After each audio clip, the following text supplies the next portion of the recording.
নিচে নামাইতে বলছি না, হাত এতক্ষণ মজা লাগছে, এমন মজা লাগে না? হাত নামাও, নিচে নামাও। প্রিয়তমাকে সারপ্রাইজ দিতে নানা উপহার নিয়ে অফিস থেকে আগে আগে বাসায় ফেরেন এক স্বামী। ভেবেছিলেন আজকের এই বিশেষ দিনটি হবে ভালোবাসা আর আনন্দে ভরা একটি স্মরণীয় দিন, কিন্তু দরজায় করা নাড়তেই যেন সব আনন্দ জমে গেল এক অজানা সংখ্যায়।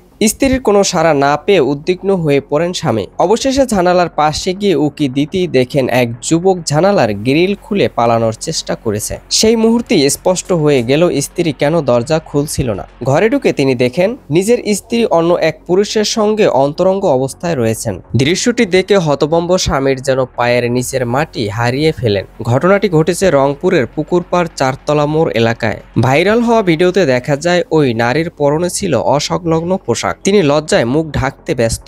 জানালার পাশে দাঁড়িয়ে থাকা পরক্রিয়া প্রেমিক পালানোর চেষ্টা করেছিলেন। দৃশ্যটি এতটাই বিব্রতকর ছিল যেন অনেকেই মুখ ফিরিয়ে নিতে বাধ্য হন। স্থানীয় সূত্রে জানা গেছে স্বামী তার স্ত্রীকে সারপ্রাইজ দিতে আগে আগে বাসায় ফেরেন, কিন্তু অনাকাঙ্ক্ষিত এই দৃশ্য দেখে তিনি রাগ ও অপমানে ভেঙে পড়েন। মুহূর্তের মধ্যে আশেপাশে জমে যায় প্রতিবেশীদের ভিড়। পরে কেউ একজন ঘটনাটির ভিডিও ধারণ করে সামাজিক যোগাযোগ মাধ্যমে ছড়িয়ে দেন। সেই ভিডিও ছড়িয়ে পড়ার পর সামাজিক যোগাযোগ মাধ্যমে ব্যাপক আলোচনা শুরু হয়েছে। অনেকেই মন্তব্য করেছেন, পরক্রিয়া কেবল একটি প্রতারণা নয়, এটি বিশ্বাস, শ্রদ্ধা ও পারিবারিক মূল্যবোধের উপর এক নির্মম আঘাত। একজন স্বামী সারাদিন পরিশ্রম করে পরিবারের মুখে হাসি ফোটাতে চান, আর সেই ভালোবাসার প্রত্যান যদি হয় প্রতারণা, তবে সম্পর্কের ভিত্তি নড়বড়ে হয়ে যায়। বিশ্লেষকরা বলেছেন, প্রবাসী স্বামীদের অনুপস্থিতিতে এমন ঘটনা ঘটে বলে সাধারণ ধারণা থাকলেও পরক্রিয়া এখন সমাজের গভীরে শেকড় গেড়ে বসেছে। এটি কেবল ব্যক্তিগত নয়, সামাজিক সংকটেও রূপ নিচ্ছে। একটি সারপ্রাইজ দিতে গিয়ে স্বামী পেলেন জীবনের সবচেয়ে তিক্ত অভিজ্ঞতা।